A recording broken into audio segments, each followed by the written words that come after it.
Bonjour, aujourd'hui je vous propose de corriger avec vous l'exercice 2 de la session normale 2016. Alors, cet exercice porte sur la géométrie analytique de l'espace.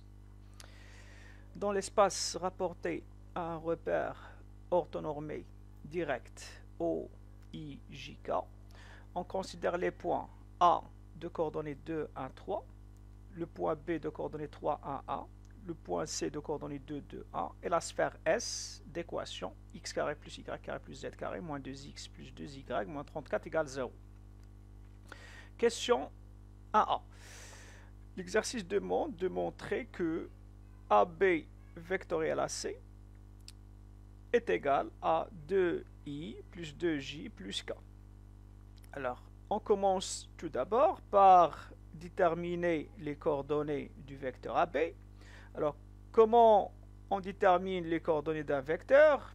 Vous allez prendre les coordonnées du point B et vous leur retranchez les coordonnées du point A. Attention à l'ordre. Vous prenez les coordonnées du point B et vous leur retranchez les coordonnées du point A. Vous faites comment? Vous faites 3 moins 2, ça vous fait 1. Vous faites ensuite 1 moins 1, ça vous fait 0. Et vous faites 1 moins 3, ça va vous faire moins 2. Donc, on a déterminé les coordonnées du vecteur AB. On fait de même pour le vecteur AC. On prend les coordonnées de C et on leur retranche les coordonnées de A. Alors, 2 moins 2, ça fait un 0.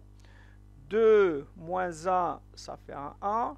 Et finalement, 1 moins 3, ça fait moins 2. Ensuite, vous disposez les coordonnées de AB à la première colonne, dans cette matrice-là. Vous disposez les coordonnées du vecteur AB à la première colonne, et vous disposez les coordonnées du vecteur AC à la deuxième colonne. Attention à l'ordre. Alors, pourquoi ça? C'est pour faciliter l'extraction des trois déterminants dont nous aurons besoin pour calculer les coordonnées du vecteur AB vectoriel AC. Allons-y. AB vectoriel AC, c'est égal. Alors, si vous cachez la première ligne, il vous reste ce déterminant-là. 0, 1, 0, 1, moins 2, moins 2. Que vous devrez multiplier par le vecteur I. Ensuite, vous cachez la deuxième ligne. Il vous reste ce déterminant-là. 1, 0, moins 2, moins 2. C'est bien ça. Que vous devrez multiplier par le vecteur J. Plus, si vous cachez maintenant la dernière ligne, la troisième ligne, il vous reste ce déterminant-là. 1, 0, 0, 1. Que vous devrez multiplier par le vecteur K. Ensuite, vous calculez chacun des déterminants précédents. Alors, comment calcule-t-on ce premier déterminant? On fait 0 fois moins 2, moins 2 fois 1. Ça fait moins 2. Le tout facteur de I. Ensuite, on fait de même pour calculer ce deuxième déterminant. A fois moins 2, ça fait moins 2. Moins 2 fois 0, ça fait un 0. Le tout facteur de J. Plus, vous faites 1 fois 1, c'est bien 1. Moins 0 fois 0, c'est bien 0. Le tout fois K. Vous calculez les valeurs ainsi introduites. Vous obtenez ici 2i. Ici, c'est moins 2, mais avec le moins précédent, la parenthèse, ça fait un plus 2 j. Et ici, c'est plus k. Et finalement, on a bien déterminé les coordonnées du vecteur AB vectoriel AC qui sont 2, 2, 1. Avant de passer à la question suivante, sachez bien que le vecteur AB vectoriel AC que nous venons de déterminer ses coordonnées, elle est normale au plan ABC. Normale, c'est-à-dire que sa direction, elle est perpendiculaire au plan ABC. Alors, question 1b. On déduire que 2x plus 2y plus z moins 9 égale 0 est une équation cartésienne du plan ABC. Alors, comme vous le savez, si vous disposez des coordonnées d'un vecteur normal à un plan, vous pouvez écrire immédiatement la forme de l'équation cartésienne de ce plan. Alors, qu'est-ce que vous allez faire? Alors, le vecteur AB vectoriel à C de coordonnées 2, 2, 1 étant normal au plan ABC, alors l'équation cartésienne du plan ABC aura la forme suivante. Suivez. Vous prenez ce 2, vous le multipliez par x, plus, vous prenez ce 2-là, vous le multipliez par y, plus, vous prenez ce 1 et vous le multipliez par z, vous ajoutez une constante d. Tout ça, il doit être égal à 0. Alors, il reste à déterminer la valeur de cette constante réelle, d. Pour déterminer la valeur de d, on a besoin des coordonnées x, y, z d'un point appartenant au plan ABC. Alors ici, nous avons le choix. Soit on prend les coordonnées de A, qui doivent satisfaire l'équation cartésienne du plan ABC, ou bien choisir les coordonnées de B, qui doivent elles aussi satisfaire l'équation du plan ABC, ou bien les coordonnées du point C. Moi, j'ai choisi les coordonnées du point A. Les coordonnées du point A sont 2, 1, 3. Ce point étant élément du plan ABC, alors ces coordonnées, à savoir 2, 1, 3, doivent vérifier cette équation. C'est-à-dire, si vous remplacez x par 2, si vous remplacez y par 1, et si vous remplacez z par 3, vous devez avoir 0. Alors vous écrivez quoi? 2 fois 2, vous remplacez x par 2, plus 2 fois y, c'est 1, 2 fois 1, plus z, c'est quoi? C'est 3, plus d égale à 0. Et comme ça, vous tirez simplement la valeur de d, qui est moins 9. Finalement, l'équation cartésienne du plan ABC a bien la forme demandée par la question. Question 2a. Montrer que le centre de la sphère S est le point oméga de coordonnées 1, moins 1, 0 et que son rayon est r égale à 6. Alors, pour répondre à cette question, nous devons reprendre l'équation de la sphère S introduite plus haut dans l'exercice, à savoir x carré plus y carré plus z carré moins 2x plus 2y moins 34 égale à 0. Nous allons dans un premier temps réorganiser les termes de cette équation de la façon suivante. Nous allons écrire x carré suivi de moins 2x plus y carré suivi de plus 2y plus z carré, et ensuite on transpose moins 34 au second membre. Dans un deuxième temps, nous allons écrire ce polynôme-là, à savoir x carré moins 2x sous forme canonique, c'est-à-dire on va ajouter 1 et retrancher 1. On fait de même au second polynôme, y carré plus 2y. Nous allons aussi ajouter 1 et retrancher 1 pour aboutir à cette forme-là. Et cette équation peut s'écrire finalement sous la forme suivante. X moins 1, ceci est une identité remarquable, c'est x moins 1 le tout carré. Celle-là aussi est une identité remarquable, c'est y plus 1 le tout carré, plus z carré égale à 36. Alors c'est quoi ça? Nous avons obtenu l'équation d'une sphère dont le centre est donné par. Alors vous prenez l'opposé de ce nombre, c'est 1. Vous prenez l'opposé de ce nombre, c'est moins 1. Et vous prenez l'opposé. Ceci peut être écrit sur la forme soit z moins 0, soit z plus 0 le tout carré, c'est-à-dire vous prenez 0. Alors 1 moins 1, 0 forme les coordonnées, le triplet des coordonnées du centre de la sphère. Donc S est la sphère de centre oméga de coordonnées quoi? 1, moins 1, 0. Alors que ceci, ce n'est pas le rayon. Attention, c'est le rayon au carré. Donc, le rayon de la sphère, c'est quoi? C'est la racine carrée de 36, à savoir quoi? C'est 6. Question 2b. Montre que la distance du point oméga, centre de la sphère S, au plan ABC, est égale à 3. Puis, on déduit que le plan ABC coupe la sphère S suivant un cercle qu'on va noter gamma. Alors, pour calculer la distance d'un point à un plan, comme vous le savez, vous aurez besoin de connaître deux choses. Vous aurez besoin de connaître les coordonnées du point oméga. Or, ces coordonnées ont été déjà déterminées à la question précédente. Ce sont 1 moins 1, 0.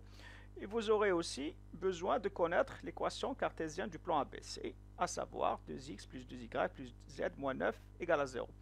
Vous avez dans le cours une formule très importante qui permet de calculer la distance d'un point à un plan. Donc la distance du point oméga au plan ABC, elle est égale à quoi? Elle est égale à la valeur absolue. Alors faites attention avec moi, qu'est-ce que je vais faire pour remplir cette valeur absolue? Je vais reprendre cette partie-là de l'équation cartésienne et je vais remplacer x par 1, remplacer y par moins 1 et remplacer z par 0. Donc qu'est-ce que je vais écrire? Je vais écrire 2 fois 1 plus 2 fois moins 1 plus 0 moins 9. Alors, sur le signe radical, qu'est-ce que je vais mettre? Je vais reprendre le coefficient de x. C'est quoi le coefficient de x? C'est 2 que je vais élever au carré plus. Et aussi prendre le coefficient de y, c'est 2 que je vais élever aussi au carré plus. Et finalement, le coefficient de z, c'est 1 que je vais aussi élever au carré. Ce qui va donner valeur absolue de moins 9 sur racine carrée de 9, c'est bien égal à 3. Alors, qu'est-ce que je vais faire ensuite? Je vais comparer cette distance avec le rayon de la sphère. Or, le rayon de la sphère, c'est bien 6. Alors, qu'est-ce que vous remarquez? Vous remarquez que la distance du point oméga centre de la sphère au plan quoi? Au plan ABC, c'est 3, donc elle est strictement inférieure au rayon de la sphère, à savoir quoi? À savoir 6. Donc, on est dans la situation suivante. Donc, la distance du point oméga, observez cette figure-là, la distance du point oméga du plan ABC, c'est bien ça. Elle est plus petite que le rayon de la sphère. Donc, ce qu'il fait le plan à la sphère, il coupe la sphère selon ou bien suivant un cercle qu'on va appeler gamma. Donc, du coup, le plan, c'est pas le plan P, c'est le plan ABC, coupe la sphère S suivant un cercle gamma. Alors, c'est quoi le centre du cercle gamma? Alors, le centre du cercle gamma, c'est exactement ce point-là, c'est exactement le projeté orthogonal du point oméga sur le plan ABC. Alors, retenir bien ça. Donc, le centre du cercle gamma, c'est le projeté orthogonal du point oméga sur le plan ABC. D'accord? Alors que le rayon de cette sphère, petit r, c'est bien ça, il se calcule en utilisant le théorème de Pythagore. Alors, on a d carré plus petit r carré, c'est bien grand R carré. Grand R, c'est le rayon de la sphère. Alors, on tire facilement que petit r, c'est bien la racine carrée de grand R carré moins d carré, à savoir racine carrée de quoi? De 36 moins petit d, c'est 3. Donc, 3 au carré, c'est 9, ce qui va nous faire 3 racine carrée de 3. Question 3a. Déterminer une représentation paramétrique de la droite delta passant par le point oméga et orthogonale au plan ABC. Alors, comme vous le savez, pour donner une représentation paramétrique d'une droite, nous devons disposer de deux choses. Nous devons disposer des coordonnées d'un point appartenant à cette droite. Est-ce que nous disposons des coordonnées d'un point appartenant à cette droite? Et bien sûr que oui. Alors, puisque la droite delta passe par le point oméga, cela veut dire que le point oméga 1 moins 1, 0 appartient à la droite delta.